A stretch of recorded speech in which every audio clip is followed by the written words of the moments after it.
Hello there guys, welcome to the channel Talking with Jay Spring. I'm your host Jay, giving you a video on the channel today. Hello there guys and welcome to this journey to X-Men Dark Phoenix YouTube series. We're on the road to X-Men Dark Phoenix. Hopefully you guys are enjoying the journey so far. If you've missed the journey so far, we reviewed X-Men 1, 2, The Last Stand and X-Men Origins Wolverine. The link for the playlist will be in that description. And don't forget the annotation at the end of the video and cards throughout the video. You can click on that. It takes you straight to the playlist so you can enjoy the journey throughout. And don't forget to subscribe and hit that bell for much more. If you want to continue this journey, it's always best to be notified by hitting that bell and the subscribe button. Hopefully you guys enjoyed this review. This is the X-Men First Class review. If you simply enjoy it, smash that thumbs up, lets me know you're enjoying it, as well as comment your thoughts and ratings down below in that comment section. As well guys, I uploaded 2 reviews yesterday for the films Booksmart as well as Us. I reviewed both of the movies a bit late, but I decided to give you guys reviews, bonus content yesterday on the channel. As well guys, don't forget tomorrow's upload will be the Wolverine review, so stay tuned for that. So without further ado guys, let's jump straight into this review. X-Men First Class. This was directed by Matthew Vaughn, who also directed the Xmen series as well as the Kick-Ass movies. This was a fantasy sci-fi movie around 2 hours and 11 minutes long, released in June 2011. 1960s, Charles Xavier and Eric Lensher worked together to find other mutants just like them.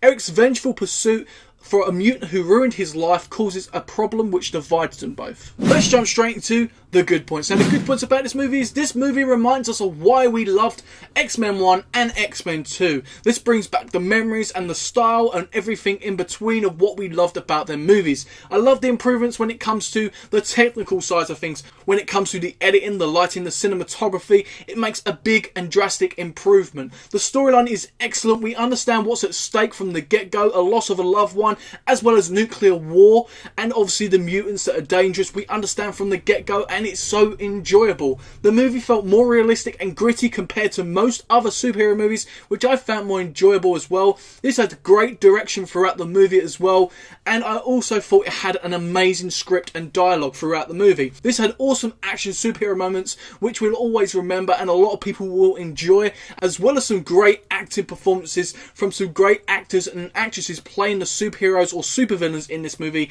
We start off with James McAvoy playing as Charles Xavier. He was probably my favourite part and favourite character throughout the whole movie.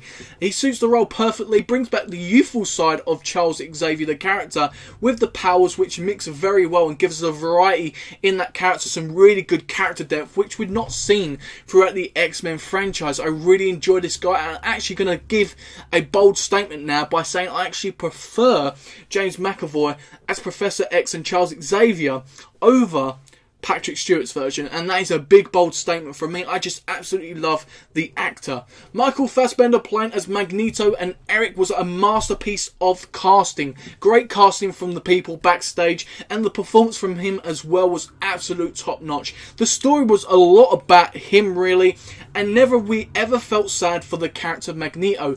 But guess what? Now we do. This story really introduces a side of Eric and Magneto which we've never seen before, which I really have to give praise on. Kevin Bacon as Sebastian Shaw. We have a great villain in the X-Men franchise, really giving us that badass side of things. We understand from the get-go with his story as well as Eric's. They really clash, and you get some great storyline and some great supervillain moments with this character. Jason Fleming as Azazel. He was a badass villain. Think Nightcrawler, but even more badass.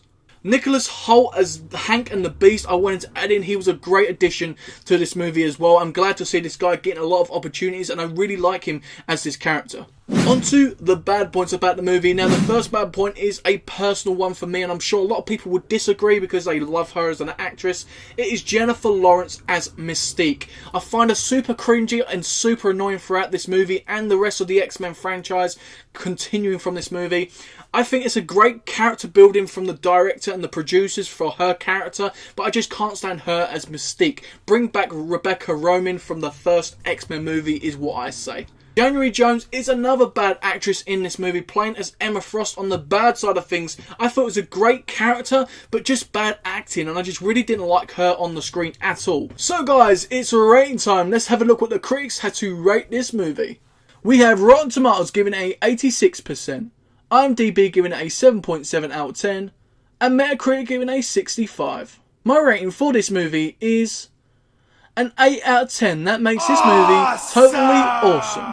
Now guys, this movie's rebooted a franchise which really needed it after The Last Stand and X-Men Origins. I think it done a great job, had some great performances with great actors, some really good picks for great actors and actresses throughout the movie, and really this storyline really sets up new stuff, unique stuff with characters which we wouldn't see coming. I think it's a really gritty and dramatic superhero movie which is very different to most superhero movies out there nowadays, so I think a lot more people will enjoy this X-Men movie compared to the other X-Men movies. So give it a try if you haven't already, and if you have, you should know that this definitely is one of the best X-Men movies.